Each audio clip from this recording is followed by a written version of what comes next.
Good morning student. आज हम class 8 के लिए मैथ्स का चैप्टर लेके आए हैं, algebraic expression and it's identity. तो इस चैप्टर में हमने, क्योंकि क्लास 7 पे भी हमने अलजेब्रिक एक्सप्रेशन पढ़ा था, तो हम बहुत सारी टर्म्स से हमें पहले ही पता है कि कौन कौन सी टर्म्स इसके अंदर होती हैं। फिर भी एक बार हम देख लेते हैं। क्वेश्चन नंबर 1 9.1 का बहुत ही आसान है। इसमें हमें सिर्फ अलजेब्रिक एक्सप्रेशन की टर्म्स बतानी है, उनके कोएफिशिएंट बताने हैं। चलो हम एक बार देख लेते हैं। Identify terms their coefficient in each of the following expression. ठीक है, तो यहां पर हमारे पास एक अलजेब्रिक एक्सप्रेशन लिखी हुई है, हमें इसकी टर्म्स बतानी है। ठीक है ना, तो इसकी टर्म्स के लिए हम दो कॉलम बना लेते हैं। ठीक है, अब देखो पहला क्वेश्चन, इसमें देखो जो टर्म्स होती हैं वो प्लस या माइनस से सेपरेटेड होती हैं। मल्टीप्लाई डिवाइड वाले को हम टर्म्स नहीं मानते। अब देखो एक टर्म ये हो गई और एक टर्म ये हो गई, तो ये इसमें कितनी टर्म्स हैं? दो टर्म्स हैं। हमें दोनों टर्म्स को लिखना पड़ेगा। जैसे कि यहाँ पर फर्स्ट क्वेश्चन के लिए हमारे पास टर्म्स कितनी है? 5xy z² और दूसरी टर्म्स है -3zy। ठीक है ना, अब देखो इसका कोएफिशिएंट क्या है? इसका मतलब न्यूमेरिकल कोएफिशिएंट। इसमें कोएफिशिएंट मतलब कहते हैं साथ वाले को। अब इसके अंदर न्यूमेरिकल कोएफिशिएंट सिर्फ 5 है। बाकी अलजेब्रिक कोएफिशिएंट इसमें बहुत सारे हैं, लेकिन न्यूमेरिकल कोएफिशिएंट 5 है और इसमें हमारा न्यूमेरिकल कोएफिशिएंट -3 है। ठीक है ना, जो होल नंबर वाला कोएफिशिएंट है वो इसमें 5 है और होल नंबर वाला कोएफिशिएंट इसमें -3 है। ऐसे ही अगर हम सेकंड वाले क्वेश्चन को देखें, तो सेकंड वाले क्वेश्चन में हमारे पास कितनी टर्म्स है? 1 2 और 3। तो यानी पहली तो 1 है, दूसरी हमारे x है और तीसरी हमारी x² है। तो 1 का कोएफिशिएंट 1 ही होता है। इसका कोएफिशिएंट कुछ लिखा नहीं है, तो इसका भी हमारा +1 है और इसके कोएफिशिएंट भी कुछ नहीं लिखा x² का, तो इसका भी हमारा +1 ही होगा। ठीक है, तो ये हमारे सेकंड क्वेश्चन भी हमारा कंप्लीट हो गया। अब देखो थर्ड क्वेश्चन यहां पर 4x² y² -4x² y² z² z²। तो कितनी टर्म्स हो गई? 1 2 और 3। पहली टर्म कौन सी है? 4x² y²। दूसरा हो गया -4x² y² z² और तीसरा हो गया z²। तो इसका कोएफिशिएंट क्या होगा? प्लस का 4 माइनस का 4 और प्लस का 1। ठीक है, तो ये हमारे 3 तक क्वेश्चन हो गए, कोएफिशिएंट निकल गए। अब मैं इसको यहां बिठा देता हूं।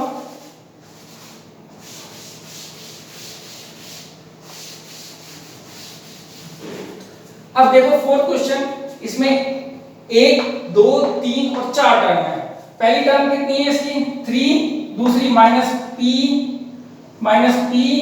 z और तीसरी है +qr और फिर -rp। तो इसमें फर्स्ट का इसका कोएफिशिएंट 3 ही है। ठीक है, इसमें 3 का वैसे कोई कोएफिशिएंट होता नहीं है, ये मैं 3 को लिखने की जरूरत भी नहीं है। इसका 1 कोएफिशिएंट हो सकता है, अगर इसके साथ तो 1 ही है हमारा। तो यहां पर -1 हो जाएगा, यहां पर इसका कोएफिशिएंट +1 है, इसका -1 है। ठीक है, तो ये भी हमारा हो गया फोर्थ क्वेश्चन। अब हमारा फिफ्थ क्वेश्चन देखते हैं। फिफ्थ क्वेश्चन में कितनी टर्म्स हैं? 1 2 3। पहली टर्म x/2, दूसरी टर्म y/2, तीसरी टर्म xy। तो इसका कोएफिशिएंट कितना है? 1/2। इसका कोएफिशिएंट कितना है y का? 1/2 और इसका कोएफिशिएंट कितना है? -1। तो इस तरह हमारा फिफ्थ क्वेश्चन भी कंप्लीट हो गया। अब हमारा लास्ट क्वेश्चन इसमें आ जाता है सिक्स्थ वाला। अब इसमें कितनी टर्म्स हैं?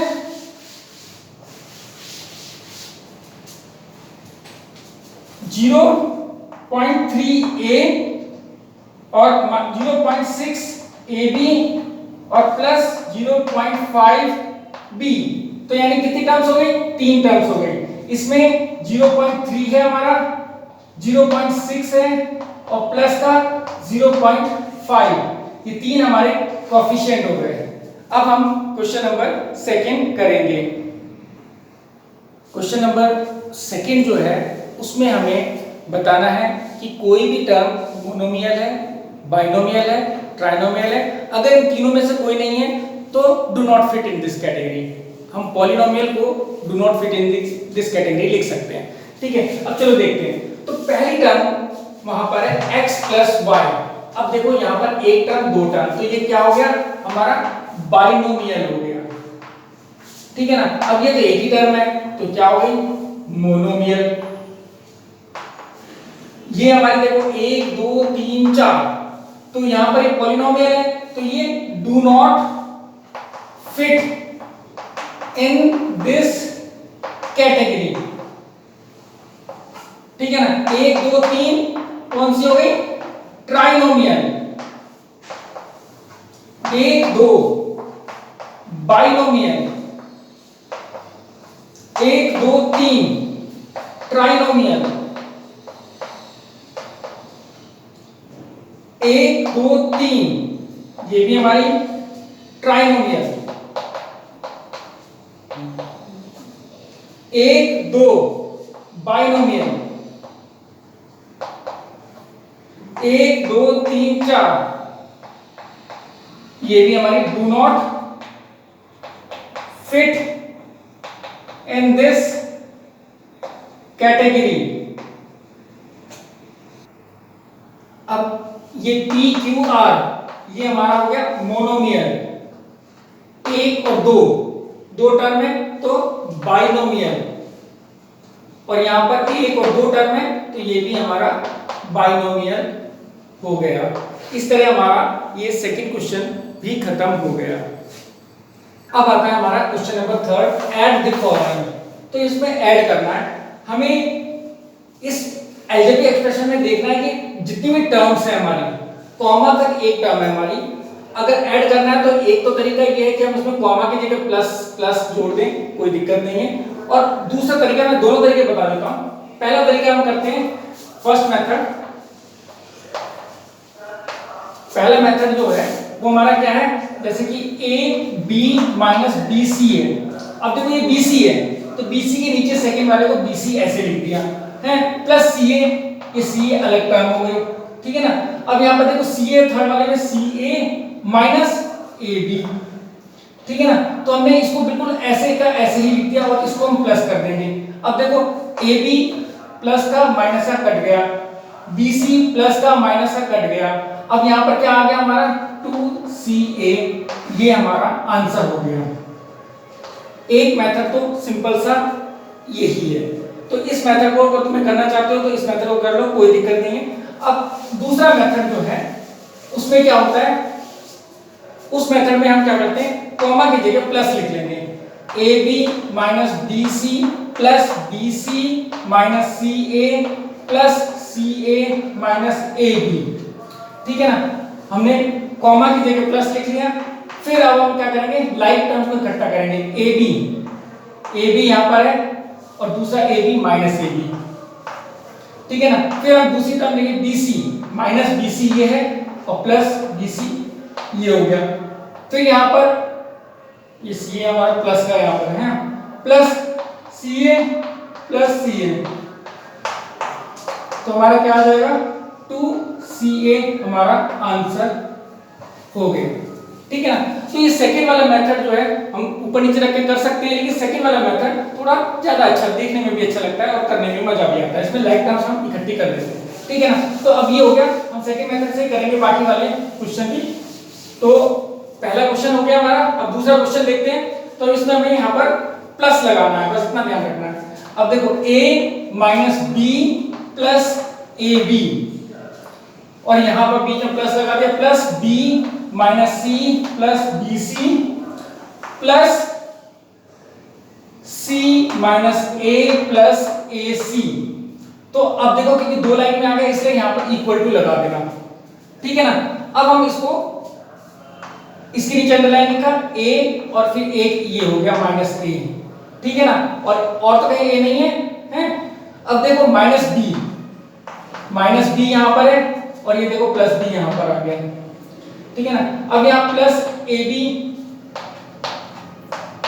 ठीक है ना, और ab के बाद हमारे पास कोई और ab नहीं है। ठीक है ना, ये भी हो गया। अब हमारे पास माइनस सी आया ये, और प्लस सी हमारे पास ये हो गया, ठीक है ना, ये भी हो गया हमारे पास। अब यहां से बचा प्लस बी सी है और यहां पर प्लस ए सी, ठीक है ना।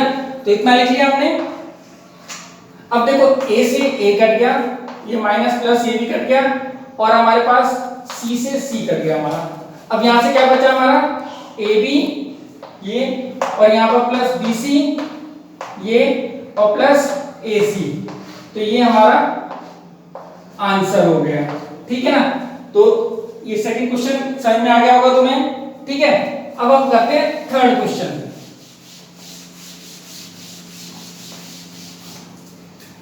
सिंपल तरीका है, वही हमें कॉमा की जगह क्या लिखना है, प्लस लिखना है, क्योंकि हमारा ऐड है।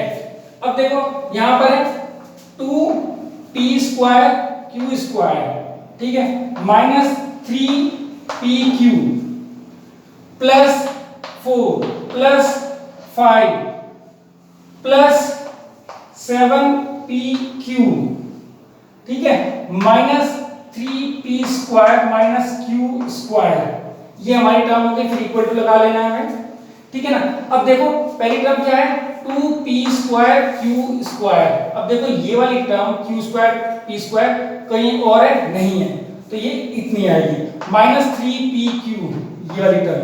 अब देखो pq टर्म कहां पर है, ये वाली है, प्लस 7pq हो गई, ठीक है ना।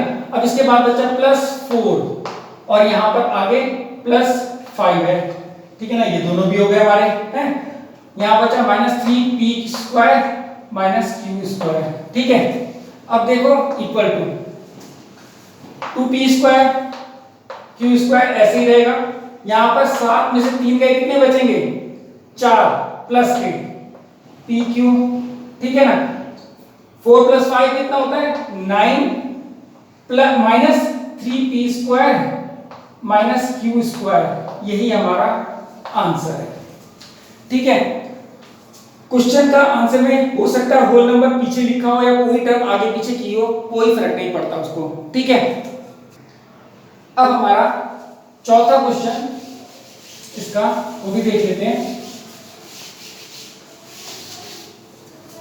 वो है हमारा, देखो हमें इसमें कॉमा की जगह प्लस लगाना है, l² plus m² plus m² plus n² plus n² plus l² plus 2lm plus 2mn plus 2nl, ठीक है। हमने यहां शुरू किया l² हमने ये ले लिया, देखो कोई और l² है, ये रहा l², ठीक है ना, और तो कोई नहीं है। फिर हमने प्लस m² लिया, ये दोनों m² आ गए। फिर हमने प्लस n² लिया, ये भी दोनों आ गए, ठीक है ना। अब हमने लिया प्लस 2lm, ये भी आ गया, प्लस 2mn प्लस 2nl, ठीक है ना। तो हमारा कोई भी कॉमन और नहीं आया, ठीक है ना। अब देखो 1 और 2, तो यहाँ पर 2l² हो गया प्लस 2m² हो गया प्लस 2n² हो गया, ठीक है ना। अब देखो यहाँ पर क्या है plus lm 2mn plus 2nl, इस तरह ये हमारा आंसर आ गया। तो इस तरह हमारा ये फोर्थ पार्ट भी इसका खत्म हो गया। अब हम क्वेश्चन नंबर 4 करते हैं। फोर्थ क्वेश्चन जो है हमारा है वो है सब्ट्रैक्ट वाला। बेटे जो भी सब्ट्रैक्ट वाले क्वेश्चन होते हैं वही हमारे इंपॉर्टेंट होते हैं, क्योंकि प्लस वाले क्वेश्चन में हमें कुछ करना ही नहीं है। सब्ट्रैक्ट वाले क्वेश्चन में हमें माइनस करना पड़ता है, इसमें निशान चेंज करने पड़ते हैं, इसमें थोड़ा ज्यादा काम है। दूसरी बात है अगर फ्रॉम लगा हुआ है तो इसमें थोड़ा सा और ध्यान देने की जरूरत है, क्योंकि फ्रॉम के बाद जो लिखा होता है उसको हम पहले लिखते हैं और पहले वाले को बाद में लिखते हैं। तो सबसे पहला वाला क्वेश्चन देखो 4a - 7b plus 3a plus 12। तो चलो अब हम इसको देखते हैं। तो ये हम बाद वाली टर्म पहले लिखते हैं और पहले वाली टर्म बाद में लिखते हैं। तो देखते हैं क्या होता है। तो यहां पर लिखते हैं हम, देखो 12a minus 9ab plus 5b minus 3। इसको लिखने के बाद हम यहाँ माइनस लगाएंगे, मैं उसको वहां पर माइनस वहां पर भी लगा सकते, एक ही लाइन में लिखना है, कोई दिक्कत नहीं है। और सेकेंड वाली जो फर्स्ट वाली टर्म है उसको हम ब्रैकेट के अंदर लिखेंगे, 4a minus 7ab plus 3b plus 12। ठीक है ना, ये हमने माइनस ब्रैकेट के अंदर लिख दी। अब हम इसको इक्वल टू लगा के इसको सॉल्व करते हैं। 12a माइनस 9ab, पहले वाले टर्म में तो कुछ करना ही नहीं है, प्लस 5b माइनस 3, इसको ऐसे कैसे लिखेंगे। अब इसके अंदर जो भी है उसका निशान बदलना है, तो क्या होगा, माइनस 4a हो जाएगा, ये हो जाएगा plus 7ab minus 3b minus 12। अब फिर वही हमारे क्वेश्चन वैसे ही हमें करना है जैसे हम पहले करते थे, लाइक टर्म्स निकालनी है। 12a ये है, और कहां पर है, a वाली टर्म्स कोई नहीं है, माइनस 9ab। अब देखो यहां पर ab वाली टर्म यहां पर है, प्लस 7ab है, फिर यहां पर प्लस 5b, ठीक है ना, तो यहां पर माइनस 3b है, ठीक है ना, फिर यहां पर माइनस 4a, तो 4a हमारा यहां पर 12a माइनस 4a, जैसे हमारा छूट गया था ना, तो ये 4a है, ठीक है ना, तो 4a यहां पर आ गया, ठीक है। अब ये भी हो गया, ये भी हो गया, ये भी हो गया, अब बचा माइनस 12 और यहां से बचा माइनस 3। तो इस तरह हमने सारी टर्म्स देख ली। अंडरलाइन खींचने से हमें पता चल जाता है कि हमें कौन सी टर्म छोड़ दी है, ठीक है ना। अब देखो 12 में से 4a हमने माइनस करे, तो कितने बचे हमारे पास, 12 में से 4 माइनस करेंगे तो 8 बचेगा, प्लस का 8a हमारा इक्वल टू लगा दो, 8a हो गया, ठीक है ना। अब यहां पर देखो 7ab ये है और 9ab ये है, तो माइनस का बड़ा है, तो यानी कितने माइनस की ज्यादा है, 2ab ज्यादा है माइनस की, ठीक है ना। और यहां पर देखो 3b है या 5b है, तो यहां पर प्लस का बड़ा है, तो यानी यहां पर क्या बचेगा, प्लस 2b बचा, और यहां पर 12 और 3 कितने हो गए, माइनस के 15 हो गए। यही हमारा आंसर है, ठीक है ना। तो इस तरह हमें इसका आंसर निकालना है, ठीक है, समझ में आ गया। अगला क्वेश्चन करते हैं, थोड़ा और ज्यादा समझ में आएगा, इसमें थोड़ी बहुत गलतियां हमने करी दी थी, ठीक है ना। अब देखो सेकंड क्वेश्चन ध्यान से करते हैं। देखो इसमें भी फ्रॉम लगा है, तो यानी हमें बाद वाली टर्म हमें पहले लिखनी है और पहले वाली टर्म को माइनस लगा के ब्रैकेट में लिखना है। अब देखो हम पहले इसको लिख लेते हैं, तो यहां पर लिखेंगे हम 5xy, बहुत ध्यान से लिखते हैं, 2yz minus 2zx plus 10xyz, यहां तक पूरा लिख लिया हमने, फिर माइनस लगाया और ब्रैकेट में हमें पहली वाली टर्म लिखनी है, 3xy plus 5yz minus 7zx। अब हम इसको सॉल्व कर लेंगे। अब देखो हमने ये दो क्वेश्चन तो कर ही लिए, तो इन दो को मिटा देते हैं ताकि हमारे पास जगह पूरी हो जाए, ठीक है। अब देखो यहां पर हमने इसको ब्रैकेट हटाना, 5xy यहां पर आ गया, माइनस 2yz आ गया हमारे पास, माइनस 2zx आ गया, प्लस 10xyz हो गया। पहली वाले में तो हमने कुछ करा ही है। अब माइनस, ये देखो निशान चेंज करना, 3xy हो गया, माइनस 5yz हो गया, प्लस का 7zx हो गया, ठीक है ना। अब हम इसको आगे करते हैं, तो क्या होगा, 5xy इधर है, ये हो गया। अब ये 3xy यहां पर है, और तो देखो कोई नहीं है, तो माइनस का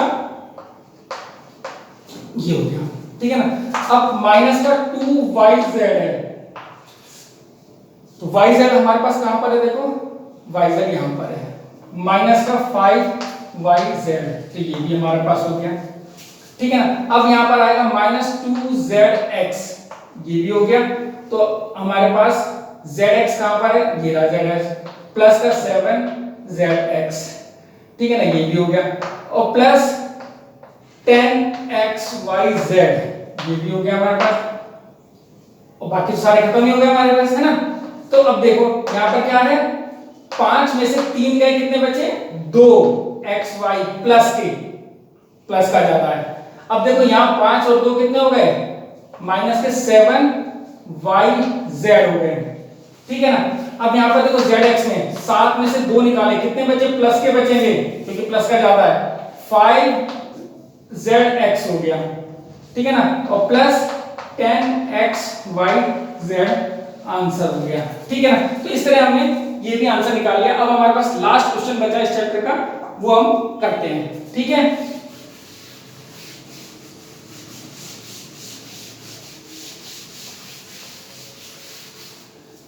अब देखो ये वाला भी फ्रॉम वाला क्वेश्चन है, सब्ट्रैक्ट है, तो हम इसको भी बाद वाले को पहले लिखेंगे और पहले वाले को बाद में लिखेंगे। अब देखो इसको करते हैं, तो क्या है बाद में 18, ये फोर्थ पार्ट है इसका, 18 minus 3p minus 11q plus 5pq minus 2pq square plus 5p square q minus bracket के अंदर हमें क्या डालना है, 4p square q minus 3pq plus 5pq square minus 8p plus 7q minus 10। इतना बड़ा क्वेश्चन है ये, ठीक है। हम इसको यहां मिटा देते हैं ताकि हमारा बोर्ड क्लियर मिल जाए। अब देखो सिंपल सा करना है, बिल्कुल घबराना नहीं है, सिर्फ हमें इस ब्रैकेट को खोलना है, ये लाइन हमें यहां से यहां तक पूरी जू की त्यों लिखनी है। तो देखो लिखते हैं 18 minus 3p minus 11q plus 5pq 2pq square minus 5p square q minus, अब देखो ये क्या हो जाएगा, 4p स्क्वायर q, ये माइनस का था, प्लस 3pq माइनस का 5pq स्क्वायर प्लस का 8p माइनस का 7q प्लस का 10। तो ब्रैकेट खुल गया। अब लाइक टर्म्स को इकट्ठा करना है, तो यहां पर इक्वल टू लगाया था। अब देखो यहां पर 18 है, यहां पर होल नंबर, अब देखो और होल नंबर कहां पर है, एक 10 है, ये होल नंबर है और तो कोई नहीं है, तो प्लस का 10 माइनस का 3p, अब देखो 3p, अब देखो कहां पर है, 3p है कहीं, ये रहा 8p प्लस का 8p, ठीक है ना, ये भी हो गया हमारा है। अब आएगा माइनस का 11q, अब देखो q कहां पर है हमारे पास, q कहां पर है, ये है, माइनस का 7q, ये भी हो गया हमारा, ठीक है ना। अब हमारे पास प्लस का 5pq, ये है। अब देखो pq कहां पर है, ये pq प्लस का 3pq हो गया, ठीक है ना, माइनस का 2pq स्क्वायर, pq स्क्वायर कहां पर है, pq स्क्वायर यहां पर है, माइनस का 5pq स्क्वायर भी हो गया हमारा। अब हमारे पास आ गया माइनस 5p स्क्वायर q, तो p स्क्वायर q यहां पर इसके बगल में लिखा माइनस 4p स्क्वायर q, तो ये दोनों भी हो गए हमारे, ठीक है ना, खत्म हो गया। अब देखो इसका फाइनल, इसका आंसर ये होता है, ये 18 प्लस 10 28 माइनस 8 में से 3 निकाले, कितने बचे प्लस के 5p। अब 11 और 7 कितने हो गए, माइनस के 18q, और 5 और 3 कितने हो गए 8pq, ठीक है ना। अब यहां पर क्या है, देखो ये है हमारा 5 माइनस का और ये माइनस का 2, माइनस 7pq स्क्वायर माइनस 5 और 4 कितने होते हैं 9p स्क्वायर q, ये हमारा आंसर है। इस तरह बच्चों ये पूरा का पूरा चैप्टर खत्म हो जाता है। आप हमें इसके क्वेश्चंस करके दिखाएंगे। Thank you, have a nice day.